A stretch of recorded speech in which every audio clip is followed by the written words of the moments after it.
ദൈവ തിരുനാമം മഹത്വപ്പെടുമാറാകട്ടെ. എന്നെ കേൾക്കുന്ന ദൈവജനമേ, പരിശുദ്ധ വലിയ നോമ്പാകുന്ന തീർത്ഥാടന യാത്രയുടെ പരിസമാപ്തിയിലേക്ക് നാം നടന്നെടുക്കുകയാണ്. നോമ്പ് ഒരു നോവാണ്. ഏറ്റവും പ്രിയപ്പെട്ടതിനെയും സ്നേഹിക്കുന്നതിനെയും വേണ്ട എന്ന് പറയുന്നത് ഒരു നോവിന്റെ അനുഭവം തന്നെയാണ്.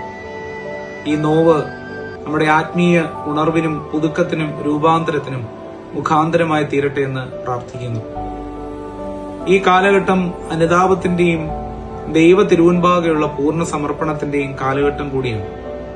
ഒരിക്കൽ മഹാപുരോഹിതനായ ഗുരുനാഥനോട് ഒരു ശിഷ്യൻ വന്ന് ഒരു ചോദ്യം ചോദിക്കുന്നുണ്ട്. അല്ലയോ ഗുരുനാഥ, ഒരു മനുഷ്യന് തന്റെ ജീവിതത്തിൽ അനുദപിക്കുവാൻ പറ്റിയ ഏറ്റവും നല്ല നിമിഷം ഏതാണ്? ഗുരുനാഥൻ മറുപടി നൽകി, ഒരു മനുഷ്യന് തന്റെ ജീവിതത്തിൽ അനുദപിക്കുവാൻ പറ്റിയ ഏറ്റവും നല്ല മുഹൂർത്തം മരിക്കുന്നതിന് തൊട്ടു മുൻപാണ്. ശിഷ്യൻ ആ ഉത്തരം നന്നേ ബോധിച്ചു.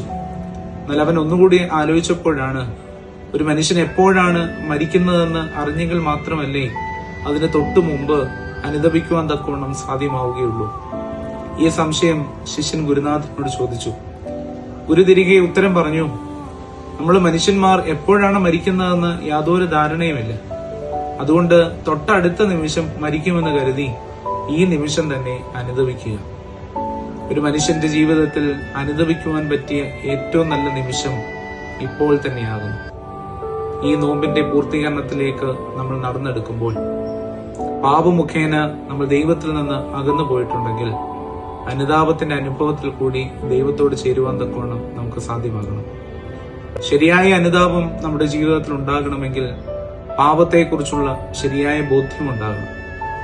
ആ ബോധ്യമുണ്ടാകുമ്പോൾ നമ്മൾ ചെയ്ത പാപം മൂലം നമ്മെ സൃഷ്ടിച്ച സൃഷ്ടാവാകുന്ന ദൈവത്തിന്റെ ഉള്ളിൽ ദുഃഖമുണ്ടാകുന്നു എന്നുള്ള തിരിച്ചറിവുണ്ടാകണം.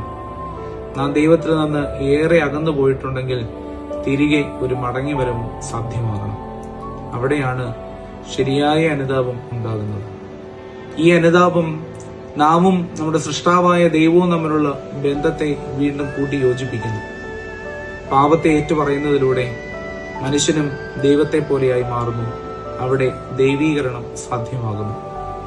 നോമ്പിന്റെ പരിസമാപ്തിയിലേക്ക് കടന്നു വരുമ്പോൾ നമ്മുടെ പാപങ്ങളെ ദൈവ തിരുവൻപാകെ ഏറ്റുപറഞ്ഞ് ദൈവത്തോട് അടുത്ത് ചേർന്ന് നിന്നുകൊണ്ട് അവന്റെ പീഡാനുഭവങ്ങളെ ഓർക്കുവാനും അവന്റെ ഉദ്ധാന പെരുന്നാളിലേക്ക് നടന്നെടുക്കുവാനും നമുക്ക് സാധ്യമാകട്ടെ എന്ന് പ്രാർത്ഥിക്കുകയും ആശംസിക്കുകയും ചെയ്തുകൊണ്ട് വാക്കുകളെ ചുരുക്കുന്നു.